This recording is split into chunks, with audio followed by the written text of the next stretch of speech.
Princess Orlin Vey of the Sindral Star Throne challenged a human soldier before 80,000 nobles because she wanted the galaxy to watch him kneel. The arena of Solverin was built from black glass and sunlight, a circle of polished cruelty floating above the capital world like a golden eye. Inside it, kings argued with applause, admirals bought honor with blood, and princesses learned that power became real only when someone weaker was forced to bow. On that morning, the Empire gathered for the Festival of Crowns, banners of conquered sectors hanging from the galleries, crystal trumpets screaming through the sky, and at the center of the sand stood a single human in a faded gray field coat, Sergeant Elias Marr, 3rd Infantry, Earth Defense Legion, prisoner by law, guest by insult. Alive by mistake, he did not look like a monster. That annoyed the princess more than fear would have. Elias was not tall by Sindral measure, not armored in legendary steel, not shining with reactor jewels or noble gene marks. His hair was dark, cut unevenly. Silver touched his temples, though he was not old. One cheek carried a pale burned scar, and his left sleeve was patched with thread that did not match. He held no sword, no plasma lance. Number honor shield, only a canteen, worn boots, and the quiet expression of a man who had already seen the worst thing in the room and found it uninteresting. Princess Orlin hated that expression, because courts had bowed to her since childhood.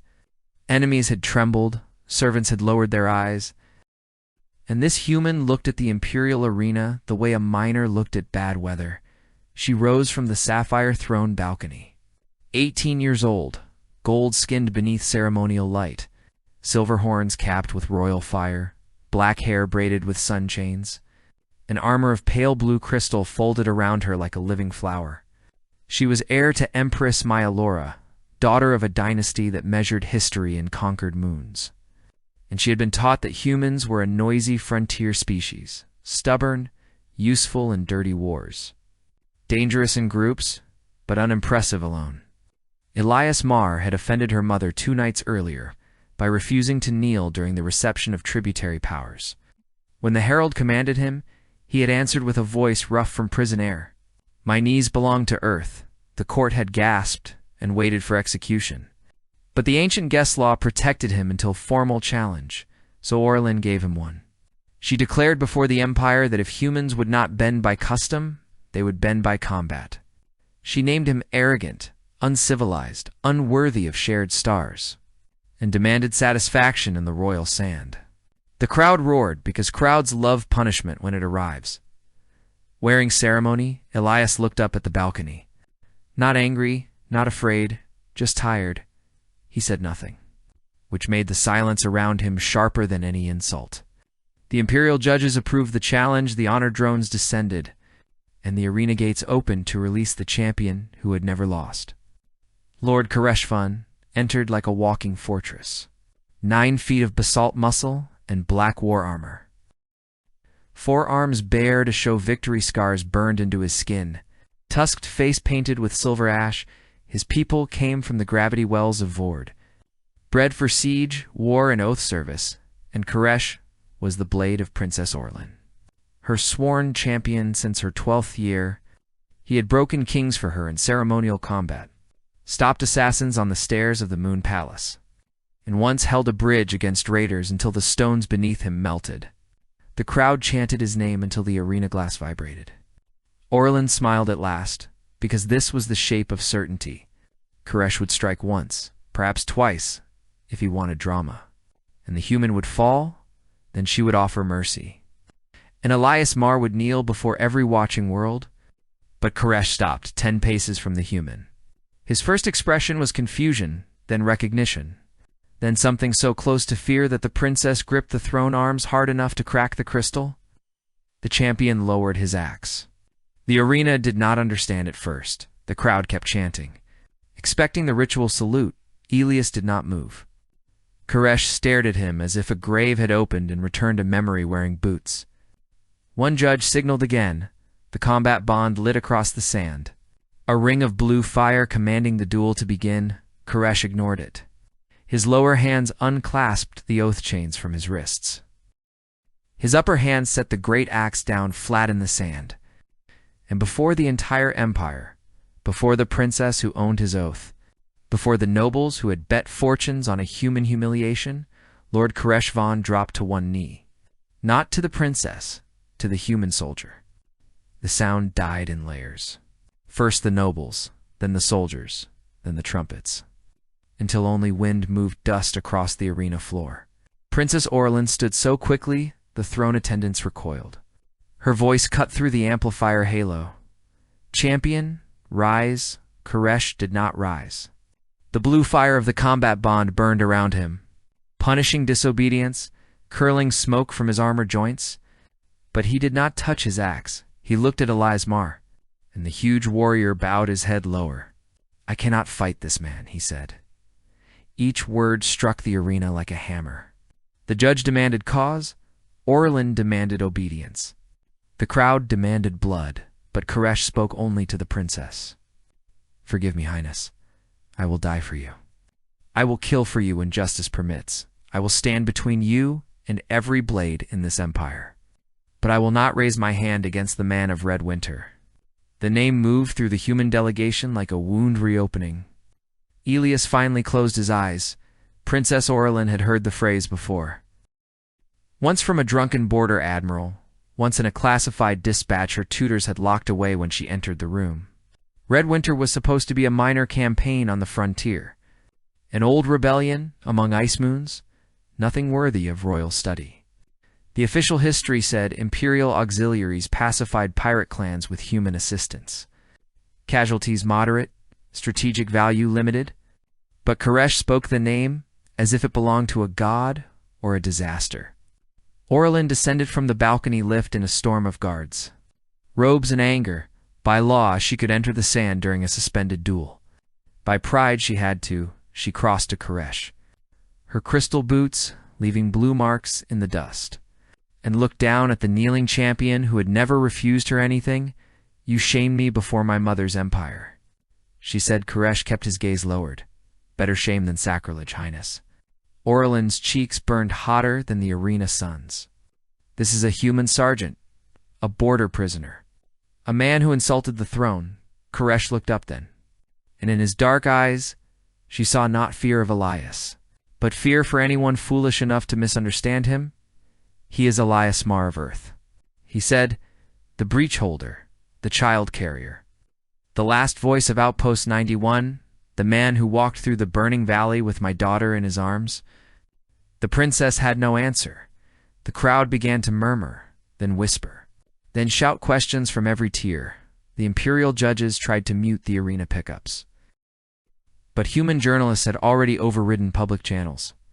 Empress Myelora watched from the high throne behind mirrored glass, her face hidden, her silence colder than command. Orlin understood suddenly that something had escaped ceremony, something true, something not approved. Elias opened his eyes and spoke for the first time since entering the sand. Koresh, stand up. The champion's jaw tightened. He said, I owe you my life, Elias answered. No. You owe your daughter yours. I just carried her when you could not. Orlin heard the words and hated their softness, because softness made the arena feel obscene. She turned on Elias. What did you do at Red Winter, human? Elias looked at the tiers of nobles, at the drones, at the Empress's hidden throne, at Koresh, kneeling in pain from the combat bond, and then at the princess. His voice was low. You really do not know, she said. I know what my archives say. He gave a humorless breath that might have been a laugh. Then your archives are kinder than your empire. And that was the moment the first crack appeared in the Festival of Crowns. Orlin ordered the combat bond released, telling herself it was politics, not mercy. Koresh stood with smoke rising from his armor. The judges asked whether she wished to name another champion. Pride demanded yes. Caution whispered no. She chose pride and summoned Lady Sereth of the Twin Blades. Sereth entered smiling, bowed to the princess, turned toward Elias, then froze. Her smile vanished. No, she whispered. She lowered both blades into the sand. I withdraw, she said. The judges shouted that withdrawal meant dishonor. Sarith's eyes stayed on Elias. "I have enough ghosts," she answered. "I will not add that one." The crowd no longer sounded hungry. It sounded afraid of what it had come to see. Orlin summoned 3 more champions, not because strategy required it, but because disbelief had become a cage. General Threx entered with a plasma mace and left without saluting. Old Marshalayev looked at Elias and made a warding sign from 3 religions. The Imperial Beastmaster released a war lion from the shadow pens, and the creature sniffed the human's hand, then lay down at his feet with a low whine. By then the arena had become a trial with no prosecutor, and Orlin stood surrounded by weapons nobody would lift. Her mother finally spoke through the throne halo, "Enough." The single word restored terror to the arena. Empress Myalora descended in a column of mirrored light. Tall, severe, magnificent, her crown a burning ring behind her head. Every noble stood, every soldier struck armor. Every servant lowered to the ground. Elias remained upright. And for the first time Orlin understood that his refusal was not performance. He did not kneel, because something in him had already chosen what deserved surrender. And it was not crowns. The Empress looked at Koresh, at the discarded blades, at the human. Then at her daughter Orlin. "You allowed this spectacle to decay." The princess flinched as if struck. Malrose's disappointment had trained her better than whips. She answered, "I will correct it, mother." The Empress's eyes narrowed. "Then correct it by ordering the human to explain why my champions fear a prisoner." Elias looked almost bored. "I am not a prisoner under guest law," he said. The Empress smiled without warmth.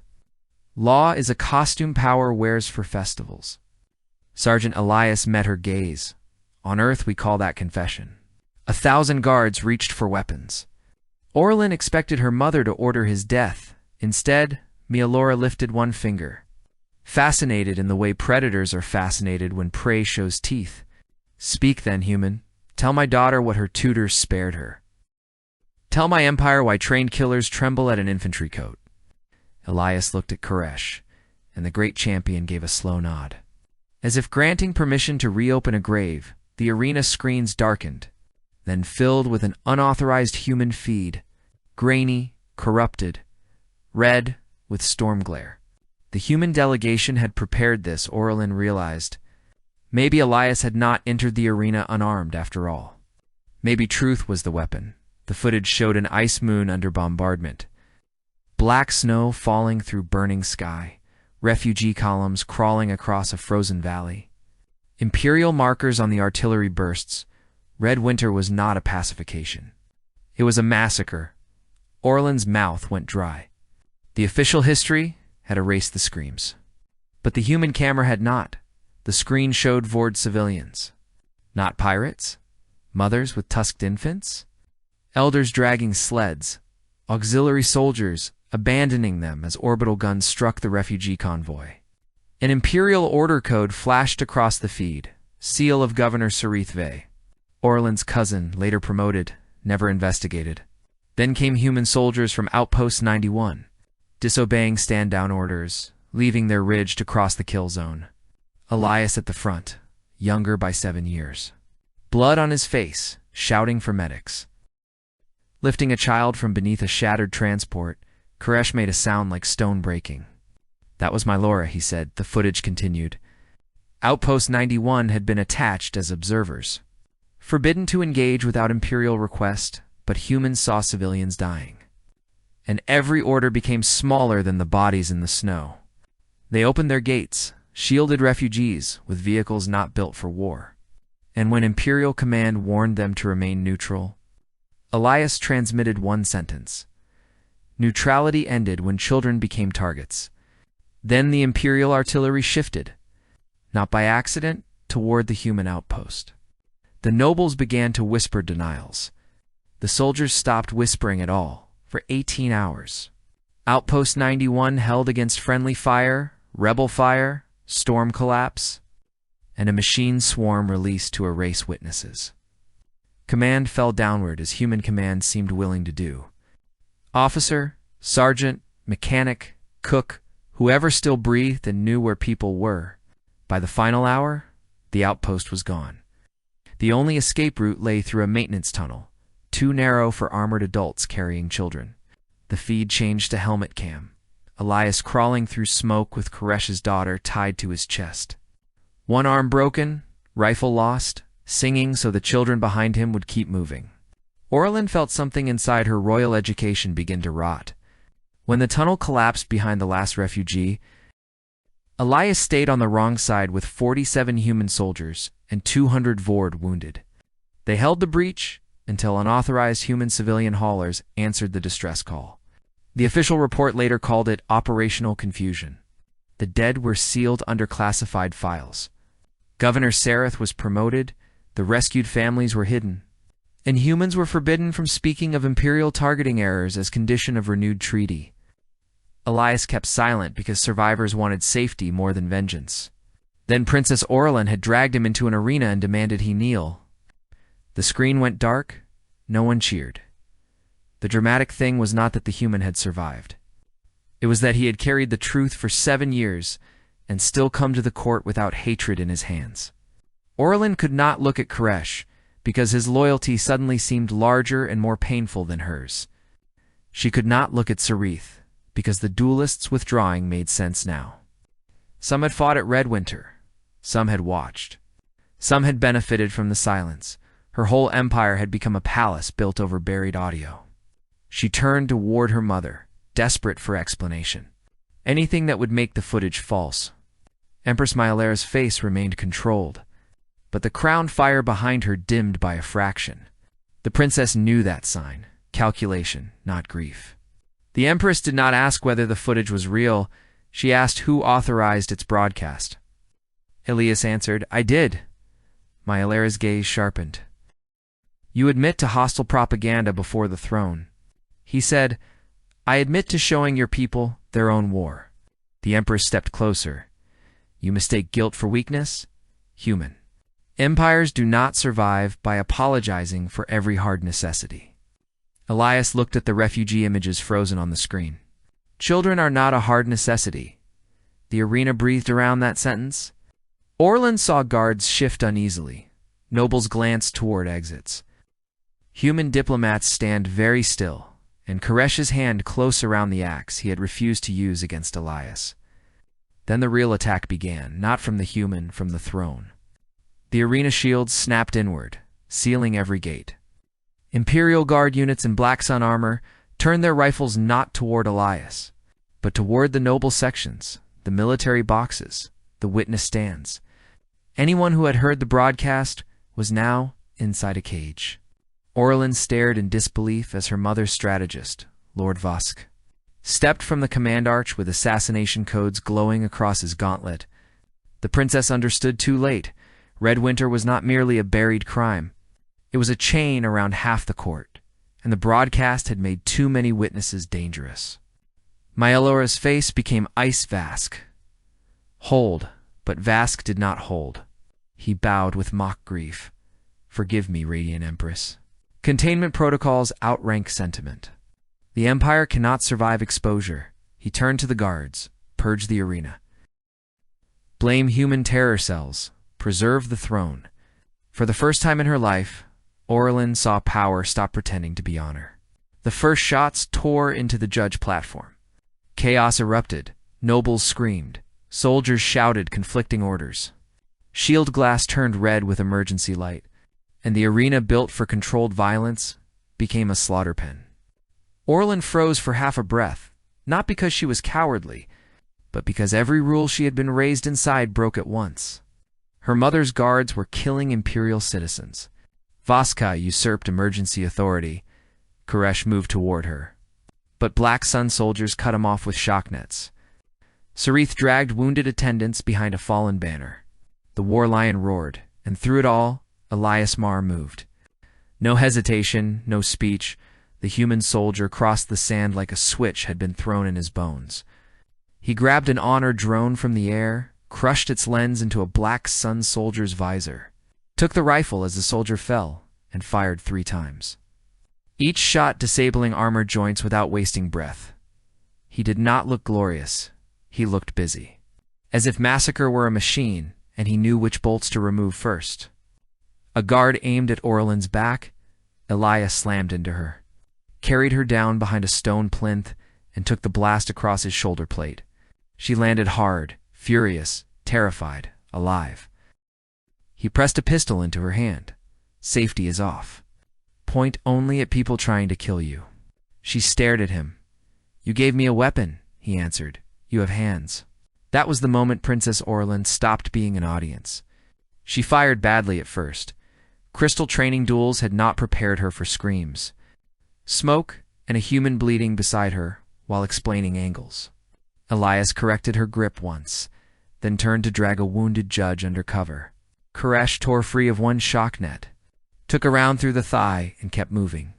Sarith danced through smoke with a knife in each hand, no longer elegant, just efficient. Human diplomats unfolded hidden defense screens from their formal sleeves. Because apparently humans attended hostile courts dressed like agreements, but prepared like disasters.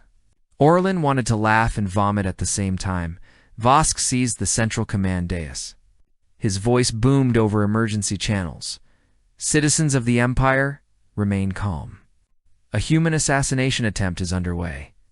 Princess Orlin has been taken hostage. Lethal force authorized. The arena screen showed doctored footage within seconds. Elias tackling her became Elias attacking her. Human diplomats shielding civilians became human agents deploying weapons. Orlin realized the lie was not being invented. It had been prepared before the festival. Vaska had expected an incident, perhaps planned one. Her challenge had given him the perfect stage. Her pride had opened the gate. Guilt is useless unless it moves your feet, Elias said, as if reading the collapse on her face. She moved. Princess Orlinve crawled through blood and broken sunlight with a human sergeant. Carrying medical foam to strangers, she had expected to watch cheer her victory.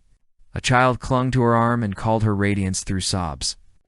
Orlin wanted to say she did not deserve the title, but Elias shoved her forward and said, "Later, shame later, evacuation now," she followed.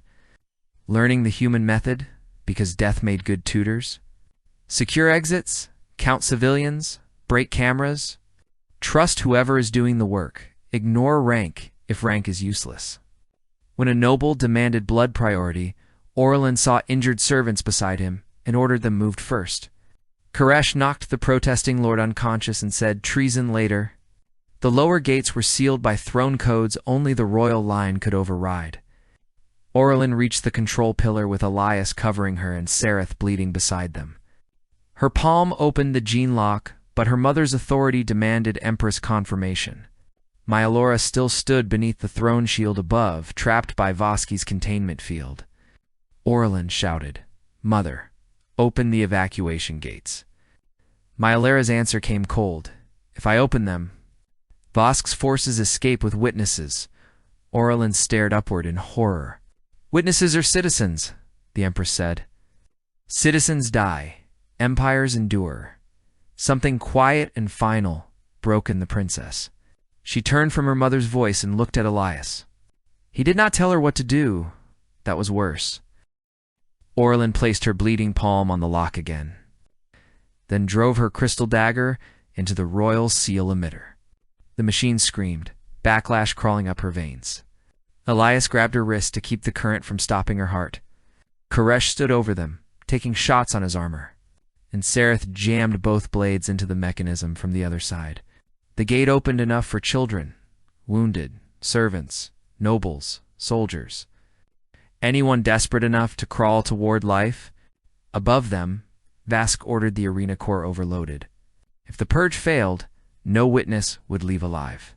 The arena began to fall from orbit, not quickly, not all at once. That would have been mercy. It tilted first. A floating city of glass and sunlight groaning as stabilizers failed. Gravity warped, sand lifted in streams, galleries cracked, and the capital world below filled the broken ceiling like a waiting grave. Emergency thrusters fired unevenly, turning the arena into a spinning blade above the royal district. Elias listened to command chatter from a dead guard's helmet, then looked at the evacuation gate, thousands still inside, minutes left. Orlin expected despair. Instead, he cursed softly. The way workers curse when handed a difficult tool, and began giving orders, humans, she realized, did not become calm because they believed they would live. They became calm because panic wasted time the living had not yet spent. Elias formed a command cell from enemies. Koresh took arena floor defense. Sarith led evacuation through servant ducts. Human diplomats broke cumlocks. Syndral officers, who had minutes earlier despised humans, found themselves obeying a sergeant because he made sense faster than their generals. Orlin staggered to her feet and took the royal channel. Vasquez had filled it with lies. She filled it with her face. Bruised, bleeding, no crown halo. No scripted posture, just truth. This is Princess Orlin. Lord Vasquez initiated unlawful purge and orbital sabotage. All loyal forces will protect civilians. All city defense guns will target falling debris. Open the lower shield corridors. That is an order under blood authority. Some commanders hesitated. Then Koresh roared over an open line. I am champion of the princess, and I stand with the human of Red Winter. Any soldier who fires on civilians answers to me. The channels changed. Orders began to obey conscience. Vasquez sent his final guard wave toward the evacuation gate. Elias walked into the open sand alone, rifle low. Wounded, shoulder stiff, coat torn, blood dark along his ribs. The Black Sun soldiers slowed, because even they had watched the broadcast. Even they knew the name now. The man of Red Winter stood between them and the civilians, and history seemed to hold its breath. Vasish shouted for them to fire. Elias lifted the rifle, aimed at the sand before their feet, and exposed the old magnetic dual grid beneath the arena floor. Then he threw his last grenade into the controlled trench. The grid awakened, locked every Black Sun boot to the ground, and Koresh charged through them like judgment with 4 arms. The champion who had refused to fight the human now fought beside him. It was not a battle, it was a correction. Koresh broke armor. Sarith cut command cables. The war lion dragged wounded away by their collars. Orlin opened emergency hatches until her hands went numb, and Elias kept appearing wherever the line was thinnest, never dramatic, never still. Once she saw him stop to tie a tourniquet on a soldier who had shot at him minutes earlier. The soldier whispered, "Why?" Elias answered. "Because you were bleeding." It sounded stupid. Impossible. Holy, human, Orlin stored the words somewhere deeper than pride. The only way to stop the arena from falling was to reach the old solar anchor beneath the champion pit and manually ignite the dead stabilizer ring. Everyone said impossible at once. Except Elias, who asked how far. Orlin knew the route. She had played there as a child before the pit became ceremonial. She also knew the stabilizer chamber required royal blood to access and manual alignment from inside the radiation cage. Survival odds, Dr. Lean from the human delegation said, were mathematically offensive, Elias said. I have heard worse math.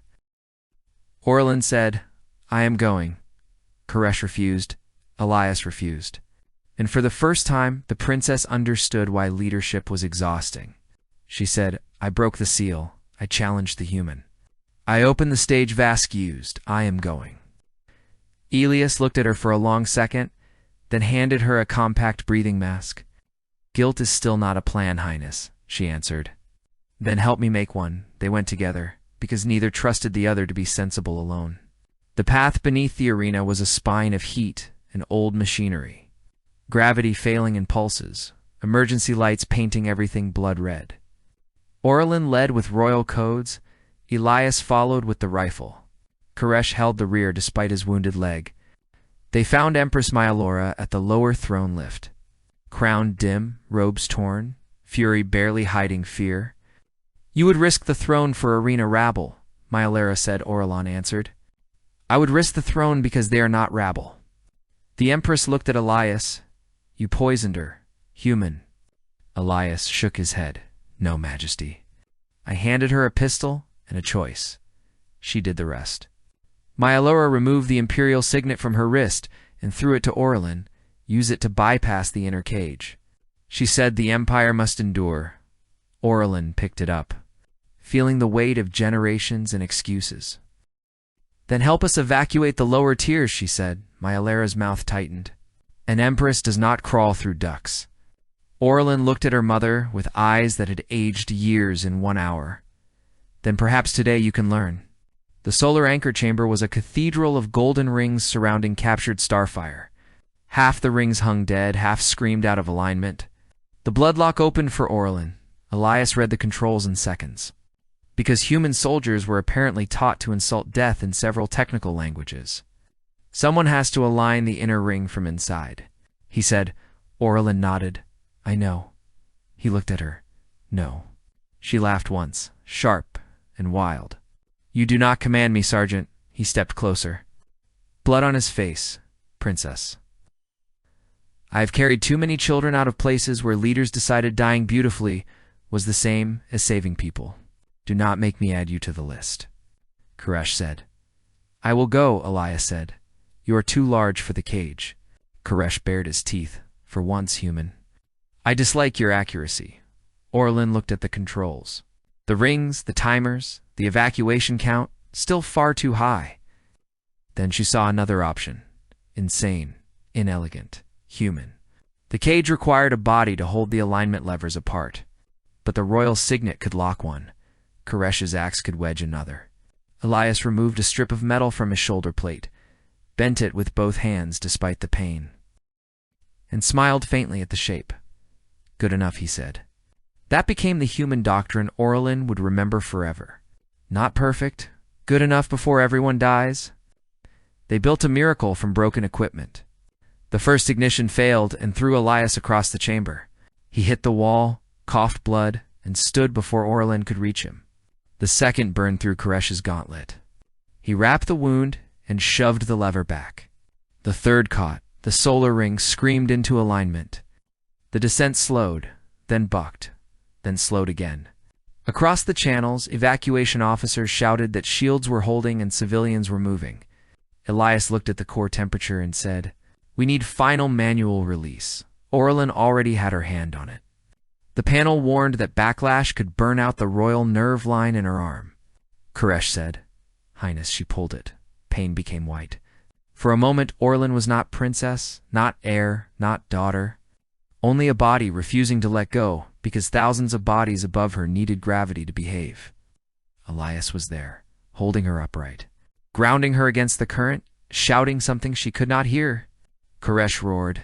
The chamber filled with dawn, and the arena stopped falling. When she woke, she was lying on the sand beneath an open sky. The arena had landed hard in the royal desert, cracked but intact, smoke rising from its galleries, rescue ships descending like metal rain. Her right arm felt distant, wrapped in medical foam.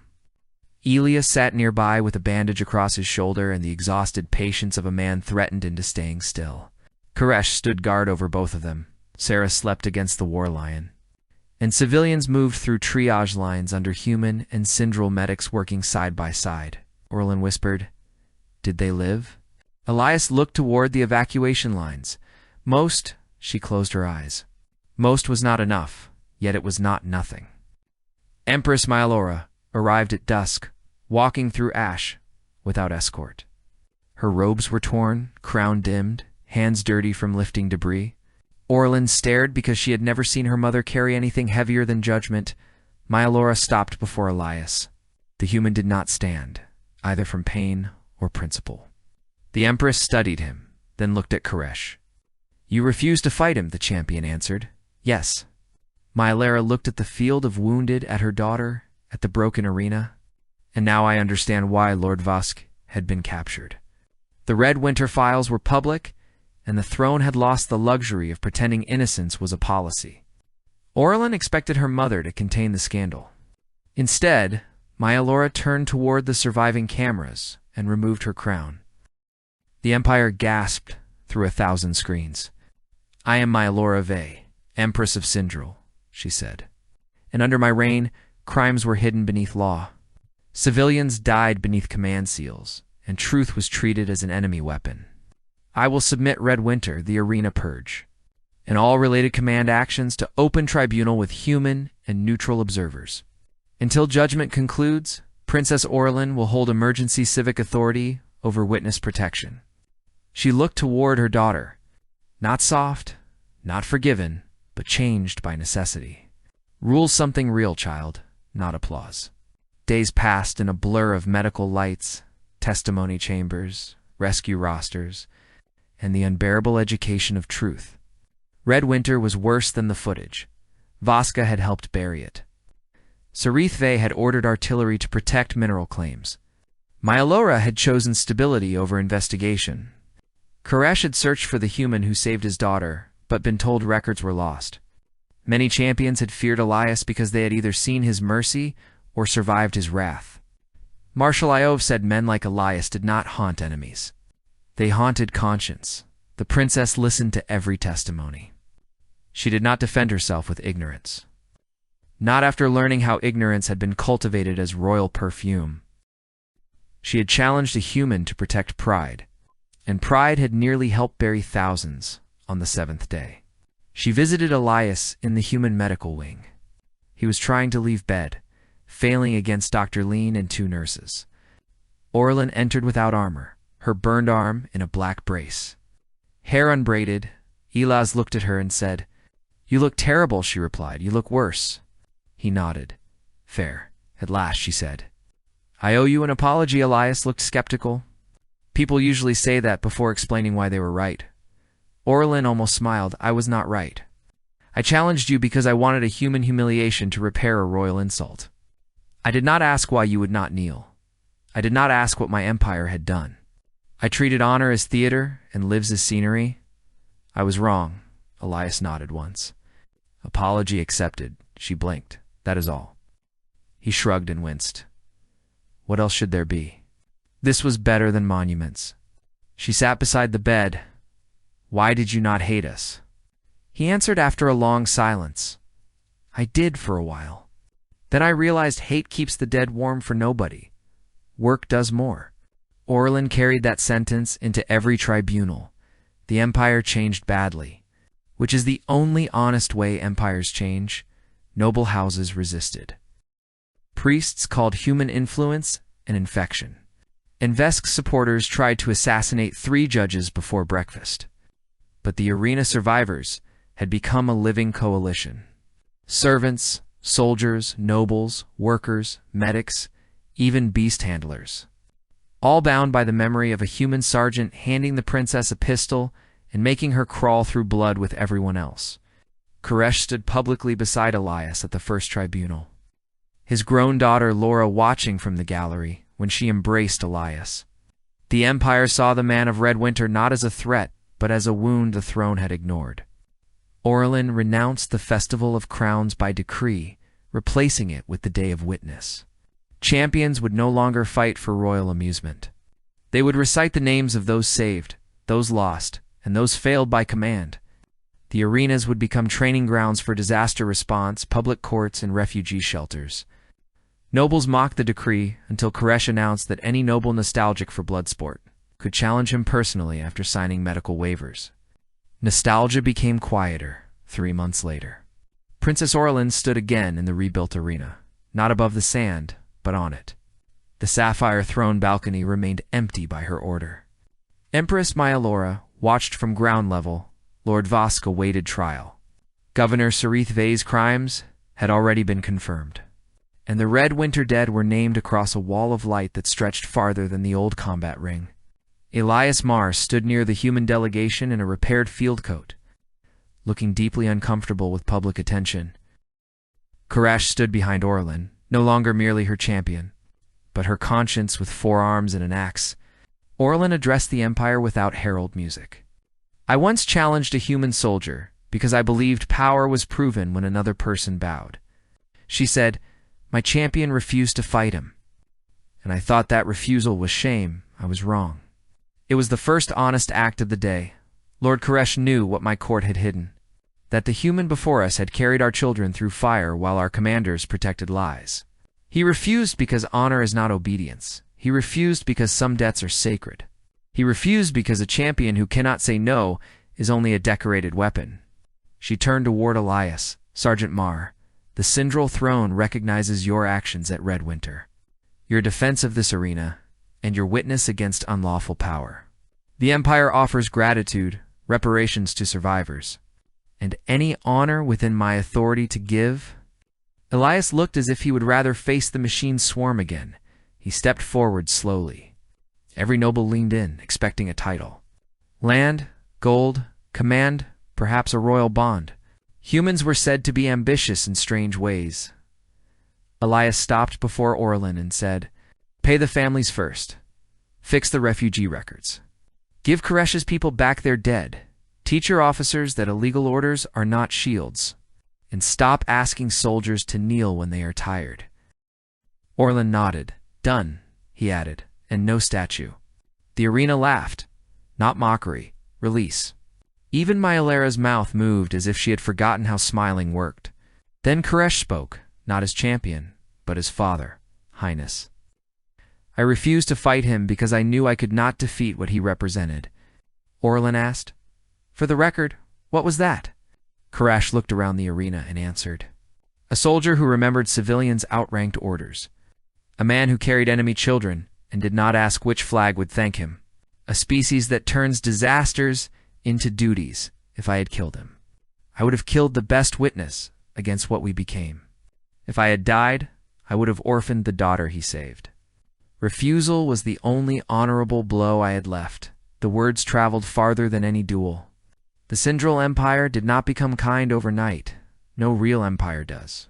But from that day, every officer academy studied Red Winter without censorship.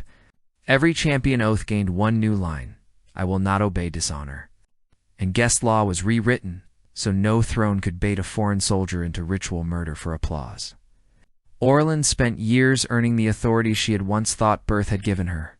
She visited ruined moons, faced survivors, signed reparations that angered noble treasuries, and carried the nerve scars in her right arm as a reminder. Elias Mar returned to Earth after refusing 6 medals, 3 titles, 1 palace estate, and the position of Imperial War Instructor.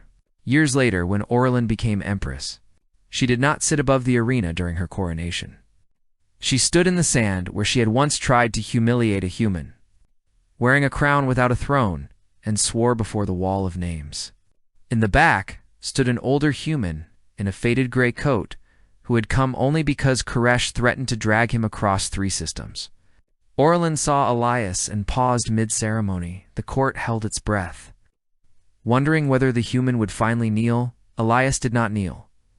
Orlin smiled. Then the new empress stepped down from the coronation mark, crossed the sand before every watching world, and bowed to him first, not as surrender's witness. And the galaxy remembered the story because one refusal revealed the truth.